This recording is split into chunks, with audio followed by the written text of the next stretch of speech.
Hey guys, it's Atheris here, and welcome to my Chapter 3 guide.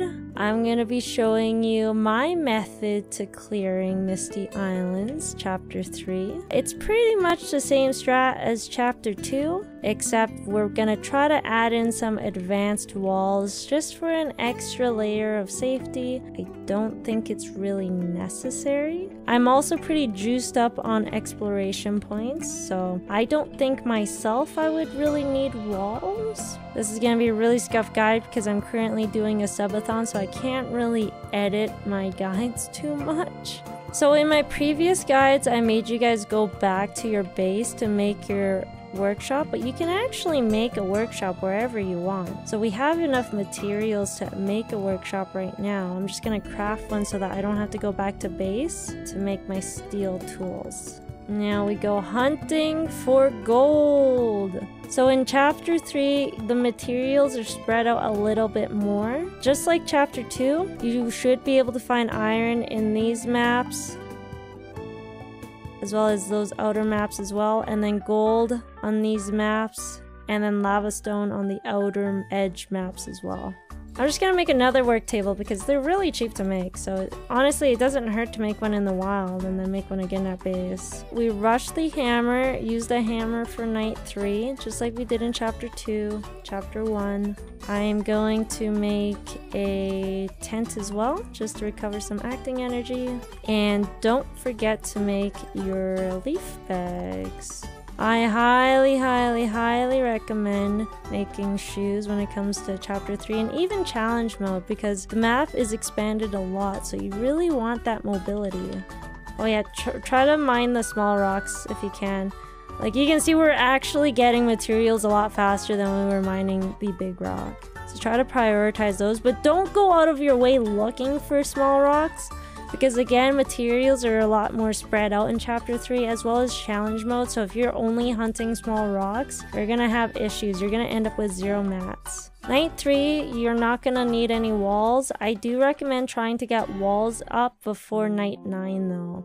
Night 9 gets a little bit spookier because we have some bigger bosses, but night 3 and 6 should be perfectly doable without any walls. I like to make those iron plated shoes because I can up jump as well, straight from the bottom platform. So after you finish crafting your dual bowguns, I highly recommend making an enchantment table so that you can repair your weapons. Of course I don't have enough iron though, so let's go grab that.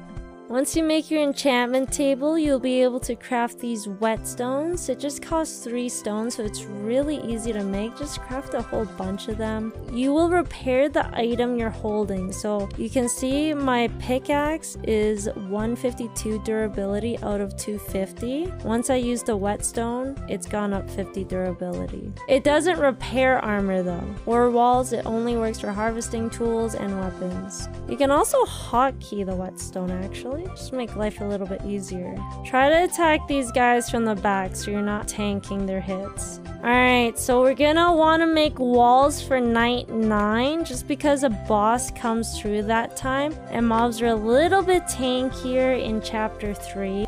I think this will help a lot for people who haven't been capping their exploration points every day. Now let's just make a rainwater filter. It's super easy. All it needs is 10 leaves and then 2 boards. When it rains, you'll be able to collect water and then make cement. Oh, speaking of rain, perfect. Just wait for it to fill up when it rains and then press the interact key on it. It'll fill multiple times during a rainstorm. So just from that, I got 30 water, and that's all we really need. We don't need more. A great cooking recipe is water plus meat. It'll make boiled pork, which gives you more max HP, and it also fills your fullness by 45, I believe. And that's all you really need for Chapter 3. Again, you probably don't need walls if you've been capping every day, but just to be on the safe side, I made some advanced walls. They hold up pretty well in challenge mode, so I don't see why it wouldn't work in Chapter 3 as well. Some things I recommend making if you're interested in exploring the world. Heavy armor battlesuit gives you 25 attack. That's really it, that's all. That's all.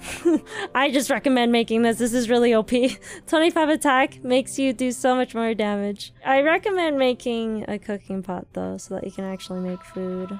Also, a nice little tip is that you can double click the food to put it in the cooking pot. Once it's cooking, press your interact key to fast track through the animation.